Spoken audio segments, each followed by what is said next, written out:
Dr. Chukwurah here, just cooling off a little bit before heading on home.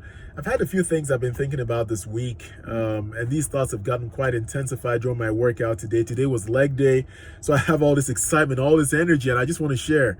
I want to share before I head on home while these thoughts are still hot on my mind. And so this is going to be a fairly short video, and for a moment or two, I want to talk about how we can design the life we feel we deserve or are worthy of by tapping into the power of the promise of the future to pull us through difficult times, challenging times, times when we just want to give up, throw up our hands in the air and walk away. How do we maximize our lives by tapping into the power of the promise of the future? That's what I want to talk about for a moment or two.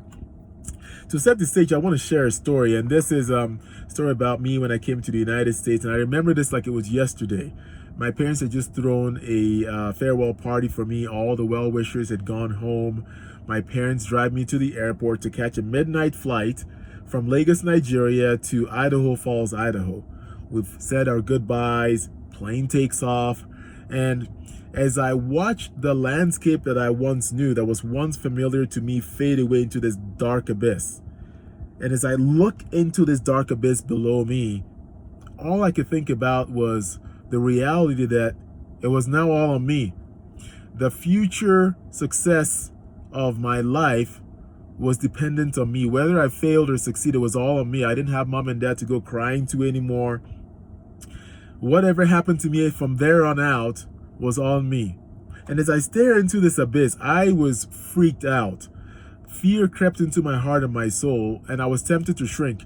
Of course I couldn't shrink, I was on an airplane. But as I stared into this dark abyss, something miraculous happened. As I changed my gaze from this dark abyss to the horizon, as I stared into the horizon, all I could think about was that all was going to be well. This calm assurance that all will be well. I'd always wanted to be a doctor at the age of 8. And so as I look into this horizon, I could picture myself in my mind's eye, Dr. Chukwurah doing his thing. I could think about or envision friends I was going to make, experiences I was going to have, some of the fluffy things in life, money, cars, girlfriends. All these things were certainly motivational, but as I envisioned these things in my mind's eye, I was filled with excitement. I was no longer fearful.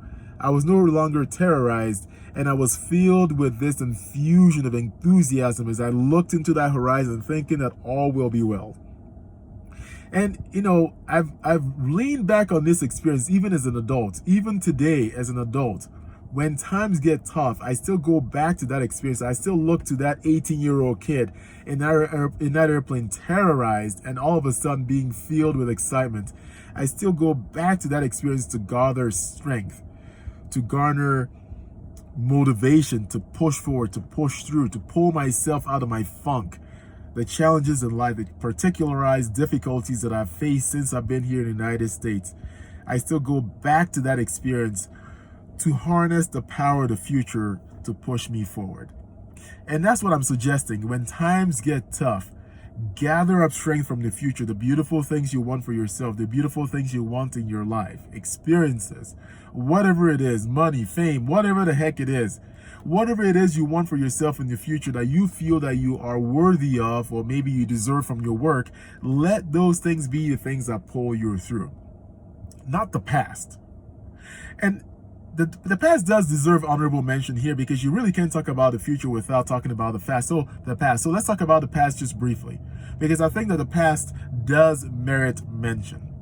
And so in talking about the past, I'm not really saying that you shouldn't think about the past because the past can be injurious to your future. No, that's not what I'm saying. What I'm saying is, if you must think about the past, if you must focus on the past, then you really ought to focus only on the experiences, lessons learned from the past that deposited something special in you, that allowed you to become unleashed, that allowed you to maximize your future, that deposited something special in yourself, in your being, in your person, which now makes you more valuable as a human being. That's what I'm talking about. So lessons learned from the past, not necessarily the experiences, the bad experiences of the past. No, don't focus on those. Those will fill you with nothing but misery, will hold you captive. So you want to take from the past things that are valuable, that were deposited in your life and move forward into your future as you design your life, as you design the future that you feel you are worthy of. That's what you want to take from the past and move forward. And gather up as much strength from the future as you move forward. Please, please, please do not focus on the bad experiences of your past, because they will do nothing but hold you captive in the alleyways of misery. It'll hold you captive in those places and will force you to utilize cheap, broken raw materials of that past as you design your future. And your future will be nothing but miserable. But you can alternatively take the beauties of the future. You can take the priceless raw materials of the future as you look forward into that beautiful future.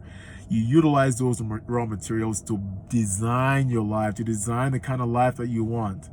Only then will you be able to max out your life and absolutely show the fullest and the truest expression of yourself as a human being.